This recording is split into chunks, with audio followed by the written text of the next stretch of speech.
Hello everyone, welcome to shine India RK tutorial. నేను మీ RK సన్ని. Friends, ఈరోజు మనము 9 జనవరి 2019కి సంబంధించినటువంటి కరెంట్ అఫైర్స్, ముఖ్యమైన కరెంట్ అఫైర్స్ని వివిధ పత్రికల్లో వచ్చినటువంటి అంశాలని మనం ఎగ్జామ్ పాయింట్ ఆఫ్ వ్యూలో చూద్దాం ఫ్రెండ్స్. ఓకేనా? ముందుగా అందరు కూడా very good morning friends. So ముందుగా మనము అంతర్జాతీయ, జాతీయ, ఇతర అంశాలకు సంబంధించినటువంటి కరెంట్ అఫైర్స్ని చూద్దాము. మొదటిది, ఇటీవల ఏ రాష్ట్రంలో సాధారణ ఎన్నికలు దగ్గర పడుతున్న సమయంలో ఉచిత భోజన పథకాన్ని వెలుగులోకి తెచ్చినటువంటి రాష్ట్రం ఏది? ఆన్సర్ ఆప్షన్ ఏ, తమిళనాడు. సో వివరాలు చూద్దాం. ఎన్నికల్లో ఓటర్లను ఆకట్టుకునేందుకు అధికార ప్రతిపక్షాలు పోటాపోటీగా ఉచిత వరాలు కురిపించడం తెలిసిందే. బియ్యం, సైకిళ్ళు, ల్యాప్టాప్, మిక్సర్ గ్రైండర్, ఫ్యాన్లు ఇలా ఎన్నింటినో ఉచితంగా అందిస్తామని హామీలు ఇస్తాయి. ఈ విషయంలో తమిళనాడు ఒక అడుగు ముందే ఉందని చెప్పవచ్చు. ఇప్పుడు మరో అడుగు ముందుకు వేసింది. అక్కడ ప్రభుత్వము ఉచితాల జాబితాలోకి ఉచిత భోజనం కూడా చేర్చింది ఫ్రెండ్స్. ఓకేనా? నెక్స్ట్ వన్, దేశంలోని మారుమూల ప్రాంత ప్రజల ఆరోగ్యం ధ్యేయంగా కేంద్ర రైల్వే శాఖ ప్రారంభించిన నూతన రైలు పేరేంటి? Important question friends. ఆన్సర్ వచ్చేసి option B, life line express. వివరాలు చూద్దాం. రైలు బండే ఆసుపత్రి. దేశవ్యాప్తంగా ఆన్లైన్ ఎక్స్ప్రెస్ వైద్య సేవలు లైఫ్ లైన్ ఎక్స్ప్రెస్ వైద్య సేవలు అందరికీ ఆరోగ్యాన్ని పంచేందుకు వచ్చేసింది. Life line express Delhi, Mumbai, బెంగళూరుకు చెందిన నిపుణులైన వైద్యులు, ఇతర సిబ్బంది ఆధునిక వైద్య పరికరాలతో వచ్చే ఆ రైలు సరైన వైద్య వసతులు అందుబాటులోకి లేని మారుమూల ప్రజల ఆరోగ్య రక్షణకే ధ్యేయంగా పనిచేస్తుంది. ఉచితంగా శస్త్రచికిత్సలు చేయడంతో పాటు మందులు, ఆహారాన్ని కూడా అందజేస్తాయి friends. Important question. Next one, మధ్యతరగతి ప్రజలకు విమానయానం అందుబాటులో ఉండటానికి ఇటీవల అస్సాం రాష్ట్రం నుంచి ప్రవేశపెట్టినటువంటి పథకం ఏది? Important question. ఆన్సర్ వచ్చేసి ఆప్షన్ సి, ఉడాన్. వివరాలు చూద్దాం. మధ్యతరగతి ప్రజలకు అందుబాటులో విమానయాన సేవలు అందించే ఉడాన్ పథకం కింద తొలి అంతర్జాతీయ అనుసంధాన నగరంగా అస్సాంలోని గౌహాతి ప్రత్యేకత సాధించింది. త్వరలోనే ఈ విషయాన్ని ప్రభుత్వము వెల్లడించనుంది. గౌహాటి, ఢాకా, గువాహటి, బ్యాంకాక్ మార్గాల్లో సేవలు అందించేందుకు పలు విమానయాన సంస్థలు ఆసక్తి చూపగా వాటిని ప్రభుత్వం ఖరారు చేసినట్లుగా అధికార వర్గాలు తెలిపాయి. అయితే గువాహతి నుంచి Singapore, Yangon, Myanmar, Kathmandu, Nepal, Kuala Lumpur, Malaysia మార్గాలకు మాత్రము ఎలాంటి బిడ్లు రాలేదని చెప్పేసి తెలుస్తుంది ఫ్రెండ్స్. ఓకేనా? సో గువాహతి నుంచి ఢాకా వెళ్లే నిర్ణీత సంఖ్యలో ప్రయాణికులకు 2,370 రూపాయల చొప్పున, బ్యాంకాక్ వెళ్లే వారికి 4,400 చొప్పున అస్సాం ప్రభుత్వం రాయితీ ఇచ్చే అవకాశము ఉంటుంది. కేంద్ర ప్రభుత్వం 2016లో ఉడాన్ పథకాన్ని ప్రారంభించింది. ఇందుకు సంబంధించి ప్రత్యేక మార్గాలను గుర్తించింది, బిడ్లను ఆహ్వానించింది. ఈ పథకం కింద గంట ప్రయాణానికి గరిష్టంగా 2,500 మాత్రమే వసూలు చేస్తారు. ఆ మేరకు ఆయా రాష్ట్ర ప్రభుత్వాలు టికెట్ ధరల్లో రాయితీ కల్పిస్తున్నట్లుగా తెలుస్తుంది friends. Important question. Next one, ప్రస్తుత ఆర్థిక సంవత్సరంలో ఆర్థిక వృద్ధి రేటు ఎంత నమోదు కావచ్చని కేంద్ర గణాంక కార్యాలయం ముందస్తుగా అంచనా వేసింది? ఆన్సర్ వచ్చేసి ఆప్షన్ డి, 7.2 7.2. వివరాలు చూద్దాం. ప్రస్తుత ఆర్థిక సంవత్సరంలో అంటే 2018-19 వృద్ధి రేటు 7.2% నమోదు కాగలదని కేంద్ర గణాంక కార్యాలయం తొలి ముందస్తు అంచనా వేసింది. వ్యవసాయ తయారీ రంగాల్లో గణనీయమైన వృద్ధి ఇందుకు దన్నుగా నిలుస్తుందని పేర్కొంది. గత ఆర్థిక సంవత్సరం నమోదైన వృద్ధి రేటు 6.7%తో పోలిస్తే ఇది 0.5% ఎక్కువ. అయితే రిజర్వ్ బ్యాంక్ ఆఫ్ ఇండియా అంచనా వేసింది 7.4% కంటే ఇది 0.2% తక్కువగా ఉండటము గమనార్హము. ఇదిలా ఉంటే 2016-17లో స్థూల దేశీయోత్పత్తి 7.1, 2015-16లో 8.2%గా నమోదైన సంగతి తెలిసిందే. Important question. నెక్స్ట్ వన్, గణతంత్ర దినోత్సవ వేడుకలలో పాల్గొనే నేషనల్ క్యాడెట్ కోర్ శిబిరాన్ని ఇటీవల ఎవరు ప్రారంభించారు? Important question. Option D, Venkaiah Naidu garu, ఉపరాష్ట్రపతి వెంకయ్య నాయుడు. వివరాలు చూద్దాం. ఈ ఏడాది అంటే 2019 గణతంత్ర దినోత్సవ పరేడ్లో పాల్గొనే నేషనల్ క్యాడెట్ కోర్ శిబిరాన్ని ఉపరాష్ట్రపతి వెంకయ్యనాయుడు సోమవారం ఢిల్లీ కంటోన్మెంట్లో ప్రారంభించారు. యువతను ఎన్సీసీ తీర్చిదిద్దుతున్న తీరు ప్రశంసనీయమని వెంకయ్యనాయుడు అన్నారు. ఎన్సీసీలోని సైనిక, నౌకాదళ, వాయుసేన విభాగాలకు చెందిన కేడెట్లు వెంకయ్యనాయుడుకు గౌరవ వందనం సమర్పించారు. ఎన్సీసీ డైరెక్టర్ జనరల్ అయిన లెఫ్టినెంట్ జనరల్ పిపి మల్హోత్రా ఉపరాష్ట్రపతికి స్వాగతం పలికినట్లుగా తెలుస్తుంది. నెక్స్ట్ వన్, 2019 సంవత్సరానికి ఐపీఎల్ టోర్నమెంట్ నిర్వహణ బాధ్యతలు ఏ దేశము పొందింది? Important question. ఆన్సర్ వచ్చేసి ఆప్షన్ బి, ఇండియా. వివరాలు చూద్దాం. ఇండియన్ ప్రీమియర్ లీగ్ 2019 ఎడిషన్ భారత్లోనే జరగనుంది. సుప్రీంకోర్టు నియమిత క్రికెట్ పాలకుల కమిటీ ఈ నిర్ణయాన్ని ధృవీకరించింది. ఇప్పుడు ఏప్రిల్ మొదటి వారంలో కాకుండా మార్చి 23న ఐపీఎల్ ప్రారంభమవుతుందని కమిటీ వెల్లడించింది. త్వరలోనే నివేదికలను ప్రకటిస్తారు. లోక్సభ ఎన్నికలు ఉండటంతో భద్రత కల్పించడం కష్టమవుతుందని పొట్టి క్రికెట్ లీగ్ను విదేశాలకు తరలిస్తామని ఊహాగానాలు కూడా వచ్చిన సంగతి తెలిసిందే. అన్నిటినీ కూడా పటపంచలు చేస్తూ సుప్రీంకోర్టు పాలక కమిటీ ఈ తీర్పునివ్వడము జరిగింది ఫ్రెండ్స్. నెక్స్ట్ వన్, డిజిటల్ చెల్లింపులను భద్రత కల్పించడానికి, చెల్లింపులు ప్రోత్సహించడానికి ఇటీవల reserve bank of India digital చెల్లింపుల విభాగానికి అధ్యక్షుడిగా ఎవరిని నియమించింది? Important question. ఆన్సర్ వచ్చేసి ఆప్షన్ డి, నందన్ నీలేకని. వివరాలు చూద్దాం. డిజిటల్ చెల్లింపులను విస్తృతం చేసే దిశగా భారతీయ రిజర్వ్ బ్యాంక్ ఆఫ్ ఇండియా చర్యలు చేపట్టింది. ఇందులో భాగంగానే డిజిటల్ చెల్లింపుల్లో వినియోగదారులకు మరింత భద్రతను కల్పించే అంశంపై సలహాలు, సూచనలు ఇచ్చేందుకు ఆర్బీఐ ఓ కమిటీని ఏర్పాటు చేసింది. ఆధార్ రూపకర్త, ఇన్ఫోసిస్ సహ వ్యవస్థాపకుడు నందన్ నీలేకనిని ఈ కమిటీ అధ్యక్షుడిగా నియమించింది ఫ్రెండ్స్. ఓకేనా? Important question. నెక్స్ట్ వన్, ఇటీవల పార్లమెంట్ సమావేశాల్లో ఒక ప్రశ్నకు సమాధానంగా పాకిస్తాన్, బంగ్లాదేశ్, ఆఫ్ఘనిస్తాన్ నుంచి వచ్చే ముస్లిమేతర శరణార్థులకు పౌరసత్వం కోసం ప్రత్యేకంగా ఏ చట్టాన్ని లోక్సభ ఆమోదించింది? Important question friends. Answer option ఏ, పౌరసత్వ సవరణ బిల్లు. వివరాలు చూద్దాం. పొరుగు దేశాలైన బంగ్లాదేశ్, పాకిస్తాన్, ఆఫ్ఘనిస్తాన్ల నుంచి వచ్చే ముస్లిమేతర శరణార్థులకు భారత పౌరసత్వం కల్పించేందుకు కేంద్ర ప్రభుత్వం తీసుకొచ్చిన పౌరసత్వ సవరణ బిల్లును లోక్సభలో ఆమోదించారు. కేంద్ర హోంమంత్రి రాజ్నాథ్ సింగ్ మంగళవారం ఈ బిల్లును లోక్సభలో ప్రవేశపెట్టారు.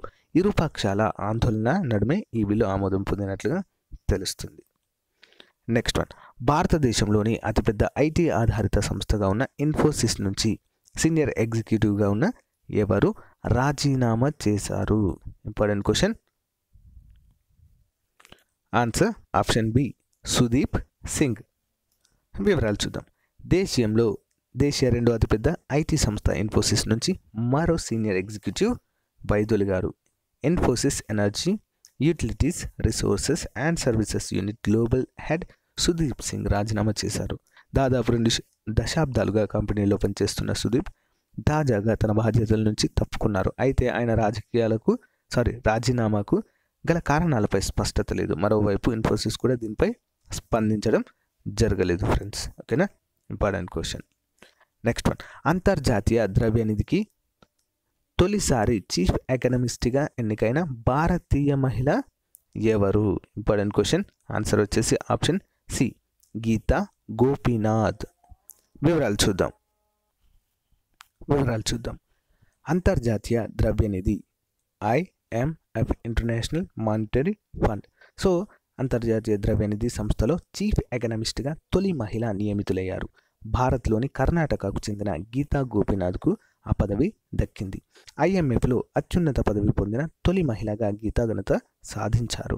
ఈమె హార్వర్డ్ యూనివర్సిటీలో ఆర్థిక శాస్త్ర ప్రొఫెసర్. IMF పరిశోధనా విభాగము డైరెక్టర్గా పనిచేసిన మౌరీ ఆస్టెఫెల్డ్ డిసెంబర్ 31న పదవి విరమణ పొందారు. అయితే ఆమె యొక్క స్థానంలో గీతా గోవింద్కి ఈ యొక్క పదవి దక్కినట్లుగా తెలుస్తుంది. సో ఫ్రెండ్స్, జాతీయ అంతర్జాతీయ విషయాలపైన కరెంట్ అఫైర్స్ చూసాము. ఇప్పుడు మనము ఆంధ్రప్రదేశ్ రాష్ట్రానికి సంబంధించిన ముఖ్యమైన కరెంట్ అఫైర్స్ చూద్దాము. మొదటగా, భారత సాహస పర్యటన నిర్వాహకుల సదస్సు జనవరి 17 నుంచి 20 వరకు ఆంధ్రప్రదేశ్ రాష్ట్రంలో ఏ ప్రాంతంలో నిర్వహించనున్నారు? ఆన్సర్ వచ్చేసి ఆప్షన్ బి అరకు. వివరాలు చూద్దాము. అరకు వేదికగా జనవరి 15 నుంచి 20 వరకు జరగనున్న భారత సాహస పర్యటన నిర్వాహకుల సదస్సు రాష్ట్ర పర్యాటక రంగానికి మరింత ఊపు తీసుకురానుందని రాష్ట్ర పర్యాటక శాఖ కార్యదర్శి ముఖేష్ కుమార్ మీనా తెలిపారు. సదస్సు నిర్వహణపై సోమవారం ఆయన సచివాలయంలో సమీక్షించారు. సాహస పర్యటన భవిష్యత్తు, సవాళ్లు, అవకాశాలు అనే అంశం ఇతివృత్తంగా సదస్సు జరుగుతుందని చెప్పేసి కూడా వీరు వివరించడం జరిగింది. నెక్స్ట్ వన్, ప్రధానమంత్రి ఆవాస్ యోజన ఎన్టీఆర్ పట్టణ పథకం కింద చేపడుతున్న ఇళ్ల నిర్మాణానికి ఆర్థిక సహాయం చేసిన కేంద్ర సంస్థ ఏది? ఆన్సర్ ఆప్షన్ ఏ హడ్కో. వివరాలు చూద్దాం. పట్టణాల్లో ప్రధానమంత్రి ఆవాస్ యోజన ఎన్టీఆర్ పట్టణ పథకం కింద చేపడుతున్న ఇళ్ల నిర్మాణ బిల్లులో చెల్లించేందుకు గాను హడ్కో నుంచి 1000 కోట్ల రూపాయలు రుణంగా పొందేందుకు ఆంధ్రప్రదేశ్ పట్టణ మౌలిక సదుపాయాల అభివృద్ధి సంస్థ ప్రభుత్వం అనుమతి ఇచ్చింది. ఈ మేరకు సోమవారం ఉత్తర్వులు కూడా జారీ అయినట్లుగా తెలుస్తుంది. నెక్స్ట్ వన్, ఇటీవల ఆంధ్రప్రదేశ్ ముఖ్యమంత్రి నారా చంద్రబాబు నాయుడు రాష్ట్రంలోని 4 కార్పొరేషన్లకు చైర్మన్ల నియామకానికి ఆమోదం తెలిపారు. అయితే అందులో రాష్ట్ర సాహిత్య అకాడమీ చైర్మన్గా ఎవరు నియమితులయ్యారు? ఆన్సర్ ఆప్షన్ ఏ కొలకలూరి ఇనాక్ గారు. వివరాలు చూద్దాం. 4 కార్పొరేషన్లకు చైర్మన్ నియామక దృష్టానికి సీఎం చంద్రబాబు ఆమోదం తెలిపారు. త్వరలో సంబంధిత ఉత్తర్వులు విడుదల కానున్నాయి. రాష్ట్ర క్రిస్టియన్ మైనారిటీ ఫైనాన్స్ కార్పొరేషన్ చైర్మన్గా మద్దిరాల జోసెఫ్ ఎమాన్యుయల్, సాహిత్య అకాడమీ చైర్మన్గా ఆచార్య కొలకలూరి ఇనాక్ నియమితులయ్యారు. సంగీత నృత్య అకాడమీ చైర్మన్గా వందేమాతరం శ్రీనివాస్, జానపద కళలు సృజనాత్మకత అకాడమీ చైర్మన్గా పొట్లూరి హరికృష్ణ గారు నియమితులైనట్లుగా మనకు తెలుస్తుంది. Important question friends. Next one, ఇటీవల ఆంధ్రప్రదేశ్ రాష్ట్రంలోని ఏ ప్రాంతంలో అత్యాధునిక క్యాన్సర్ చికిత్స మరియు విద్య పరిశోధన విభాగాలకు సంబంధించిన ఇన్స్టిట్యూట్కి శంకుస్థాపన చేయడము జరిగింది? ఆన్సర్ వచ్చేసి ఆప్షన్ ఏ కందనవోలు, కర్నూలు జిల్లా. వివరాలు చూద్దాం. కందనవోలు సిగలో మరో కలికితురాయి చేరింది. నగరంలో ప్రతిష్టాత్మక స్టేట్ క్యాన్సర్ ఇన్స్టిట్యూట్ ఏర్పాటు కానుంది. దీని నిర్మాణానికి ముఖ్యమంత్రి చంద్రబాబు మంగళవారం శంకుస్థాపన చేశారు. కర్నూలు సర్వజన వైద్యశాల వద్ద క్యాన్సర్ ఇన్స్టిట్యూట్ను ప్రభుత్వం నిర్మించనుంది. ఇందులో సర్జికల్, మెడికల్, రేడియేషన్, అంకాలజీ తదితర విభాగాలని అందుబాటులో ఉంటాయి. పీజీ సూపర్ స్పెషాలిటీ కోర్సులతో సహా పరిశోధనలకు అవకాశం కల్పించేలా ఆసుపత్రిని తీర్చిదిద్దనున్నట్లుగా తెలుస్తుంది. నెక్స్ట్ వన్, హైదరాబాద్ కాదు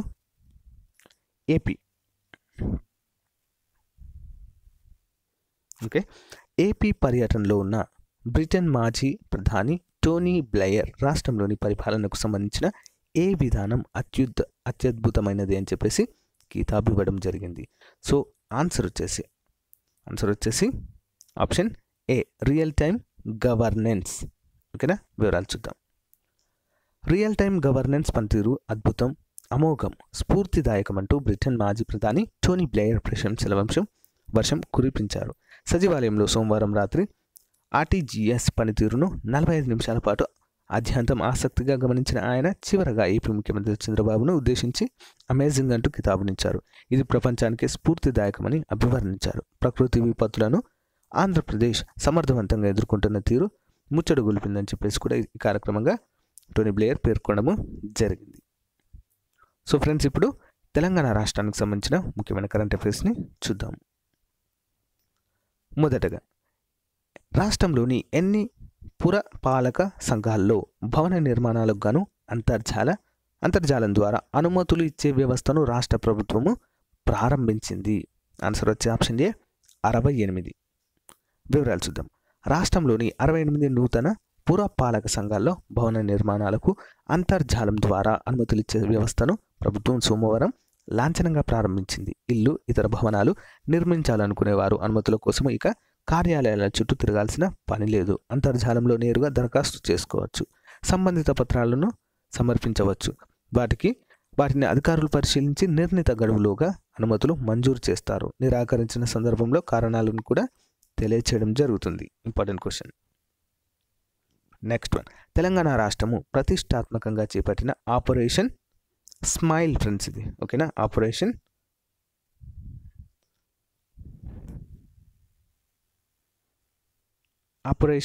స్మైల్ 5వ దశను ఇటీవల హైదరాబాద్లో ఎవరు ప్రారంభించారు? Important question. Answer option C, Govind Singh. వివరాలు చూద్దాం. వెట్టి చాకరిలో మగ్గుతున్న బాలలకు విముక్తి కలిగించేలా ఆపరేషన్ స్మైల్ 5వ దశను సోమవారం సిఐడి విభాగం అదనపు డీజీ గోవింద్ సింగ్ ప్రారంభించారు. ఇందులో పాల్గొనే సిబ్బందికి శిక్షణ అనంతరము డీజీపీ కార్యాలయంలో కార్యక్రమం నిర్వహించారు. ఇల్లు, కర్మాగారాల్లో కూలీలుగా పనిచేస్తున్న పిల్లలతో పాటు తప్పిపోయిన భిక్షాటంలో ఉన్న వారిని కూడా గుర్తించి తల్లిదండ్రుల వద్దకు చేర్చే కృషి ఇది. దీన్ని 2015 నుంచి ఏటా జనవరి, జూలై నెలల్లో నిర్వహిస్తున్నారు. ఇప్పటి వరకు తెలంగాణలో 22,000 మంది పిల్లల్ని ఇలా సంరక్షించి తల్లిదండ్రుల వద్దకు చేర్చారు అని చెప్పేసి తెలుస్తుంది. వీరిలో ఎక్కువగా ఏ రాష్ట్రాల నుంచి ఉంటారంటే బీహార్, ఒరిస్సా, ఛత్తీస్గఢ్, జార్ఖండ్ రాష్ట్రాల నుంచే ఎక్కువ మంది ఉంటారు ఫ్రెండ్స్. నెక్స్ట్ వన్, ఇటీవల పార్లమెంట్ సమావేశంలో కేంద్ర రవాణా శాఖ సహాయ మంత్రి తెలంగాణ రాష్ట్రంలో ఎన్ని రహదారులకు జాతీయ గుర్తింపునిస్తూ కేంద్రం సూత్రప్రాయంగా అంగీకరించింది లేదా తెలిపింది? ఆన్సర్ వచ్చేసి ఆప్షన్ ఏ, 2 రహదారులు ఫ్రెండ్స్. ఏంటో చూద్దాం అవి. వివరాలు. తెలంగాణలో 334 కిలోమీటర్ల మేర 2 జాతీయ రహదారుల గుర్తింపునకు కేంద్రం సూత్రప్రాయంగా అంగీకరించిందని రహదారి రవాణా శాఖ సహాయ మంత్రి మాండవీయ తెలిపారు. ఈ మేరకు ఆయన సోమవారం రాజ్యసభలో కాంగ్రెస్ ఎంపీ మహమ్మద్ అలీ ఖాన్ అడిగినటువంటి ఒక ప్రశ్నకు లిఖితపూర్వక సమాధానం ఇచ్చారు. సంగారెడ్డి, నర్సాపూర్, తూఫ్రాన్, గజ్వేల్, జగదేవ్పూర్, భువనగిరి, చౌటుప్పల్. సో ఈ యొక్క రహదారి సుమారు 154 కిలోమీటర్లు. అంతేకాకుండా చౌటుప్పల్, షాద్నగర్, కంది 180 కిలోమీటర్ల మేర జాతీయ రహదారులు కానున్నాయి. హైదరాబాద్ చుట్టూ ఇవి విస్తరించి ఉన్నాయి. అవసరమైన భూమి సేకరణలో 50% భూమిని, ఓకేనా, 50% భూమి కావచ్చు, అదేవిధంగా ఖర్చు కావచ్చు, రాష్ట్ర ప్రభుత్వమే భరించాలని చెప్పేసి కూడా పేర్కొనడం జరిగింది. నెక్స్ట్ వన్, తెలంగాణ ప్రభుత్వము ప్రతిష్టాత్మకంగా ప్రారంభించిన కాళేశ్వరం ఎత్తిపోతల పథకంలో రోజుకి 2 టీఎంసీల నీటి మళ్లింపు సామర్థ్యాన్ని ఎన్ని టీఎంసీలకు పెంచేలా నిర్ణయము తీసుకుంది? Important question. Answer option B, 3 టీఎంసీలు. వివరాలు చూద్దాం. కాళేశ్వరం ఎత్తిపోతల పథకం సామర్థ్యాన్ని పెంచాలని ప్రభుత్వం నిర్ణయించినట్లుగా తెలిసింది. ప్రస్తుతం రోజుకు 2 టీఎంసీలన్నింటినీ మళ్లించే పనులు చేపట్టారు. 3 టీఎంసీలు మళ్లించేలా పనులను విస్తరించాలని, దీనిపై కసరత్తు చేయాలని ప్రభుత్వం సంబంధిత ఇంజనీర్లకు సూచించినట్లుగా తెలిసింది. ఇందులో భాగంగా ఎలంపల్లి దిగువన అదనపు సొరంగ మార్గం త్రవ్వకానికి సంబంధించి సర్వే చేపట్టినట్లు సమాచారం. ఇటీవల ముఖ్యమంత్రి కేసీఆర్ కాళేశ్వరం పనులను పరిశీలించిన సమయంలో ఈ నిర్ణయం తీసుకున్నట్లుగా తెలిసింది. కాళేశ్వరం ఎత్తిపోతల పథకం కింద ఆయకట్టుకు కూడా భారీగా నీరు అందే అవకాశాలు ఉన్నాయి ఫ్రెండ్స్. ఓకేనా. నెక్స్ట్ వన్, సికింద్రాబాద్ పరేడ్ గ్రౌండ్లో ఈ నెల 13 నుంచి నిర్వహించనున్న కైట్స్ ఫెస్టివల్ అండ్ స్వీట్ ఫెస్టివల్కి పరిశీలకులుగా ఉన్న పర్యాటక శాఖ కార్యదర్శి ఎవరు? Important question. ఆన్సర్ వచ్చేసి option B, Burra Venkatesham garu. Option B correct answer, Burra Venkatesham. వివరాలు చూద్దాం. ఈ నెల 13 నుంచి సికింద్రాబాద్ పరేడ్ మైదానంలో కైట్ అండ్ స్వీట్ ఫెస్టివల్ జరగనున్న విషయం తెలిసిందే. ఈ ఫెస్టివల్ ఏర్పాట్లను పర్యాటక శాఖ కార్యదర్శి బుర్రా వెంకటేశం పరిశీలించారు. ఈ సందర్భంగా ఆయన మాట్లాడుతూ 13 నుంచి 15 వరకు కైట్ అండ్ స్వీట్ ఫెస్టివల్ జరగనుందని తెలిపారు. కైట్ ఫెస్టివల్లో 20 దేశాలకు చెందిన 50 మంది ఆటగాళ్లు పాల్గొంటారని కూడా ఈ సందర్భంగా వివరించడము జరిగింది. సో ఫ్రెండ్స్, ఇంతటితో మనము జాతీయ, అంతర్జాతీయ అంశాలు, తెలంగాణ, ఆంధ్రప్రదేశ్ రాష్ట్రానికి సంబంధించిన ముఖ్యమైన అంశాలు చూసాము. అంతేకాకుండా ఇప్పుడు మరి ఇంకా జనరల్ నాలెడ్జ్కి సంబంధించిన ముఖ్యమైన ఒక చిన్న అంశాన్ని చూద్దాం ఫ్రెండ్స్. సో ఫ్రెండ్స్, ఇదేంటంటే సింధు నాగరికతకు సంబంధించినటువంటి అంశము. ఓకేనా. సో హరప్పా నాగరికత 1921లో ఎక్కడ బయలుపడింది? పంజాబ్, పాకిస్తాన్లో బయలుపడింది. దీన్ని కనుగొన్న వ్యక్తి దయారాం సహానీ. ఏ నది ఒడ్డున? రవి నది ఒడ్డున. రెండవది మొహంజదారో, 1922వ సంవత్సరంలో దీన్ని కనుగొనడం జరిగింది. ప్రస్తుత ప్రాంతము సింధ్, పాకిస్తాన్లోనే ఉంది. ఇది కూడా కనుగొన్న వ్యక్తి ఆడి బెనర్జీ. ఇది సింధు నది ఒడ్డున ఉన్నట్లుగా తెలుస్తుంది. నెక్స్ట్ చన్బుధారో, ఇది కూడా సింధ్ పాకిస్తాన్లోనే ఉంది. కనుగొన్న శాస్త్రవేత్తలు ఎన్జి ముజుందర్, నార్మల్ బ్రౌన్. నది సింధు నది ఒడ్డునే ఉంది కూడా. నెక్స్ట్ కాలిబంగన్, ఇది మాత్రము రాజస్థాన్లో ఉంది ఫ్రెండ్స్. ఓకేనా, ప్రస్తుత ప్రాంతము రాజస్థాన్లో ఉంది. బిబి లాల్, బీకే దాపర్, ఏ ఘోష్, వీరు ఈ పురాతత్వ శాస్త్రవేత్తలు దీన్ని కనుగొన్నారు త్రవ్వకాల్లో. ఏ నది ఒడ్డున ఉంది మరి? గగ్గర్ అంటే సరస్వతి నది ఒడ్డున ఉంది. నెక్స్ట్ వన్ లోథల్, ఇది సింధు నాగరికత కాలంలో ముఖ్యమైన ఓడరేవుగా పిలుస్తాము ఫ్రెండ్స్. ఇంపార్టెంట్, చాలా ఎగ్జామ్స్లో అడిగారు. ప్రస్తుత ప్రదేశము గుజరాత్లో ఉంది. కనుగొన్న వ్యక్తి ఎస్ఆర్ రావు. నది బొగావా. నెక్స్ట్ వన్ తోల్వీరా, 1990 నుంచి 91 మధ్య కాలంలో దీన్ని కనుగొన్నారు.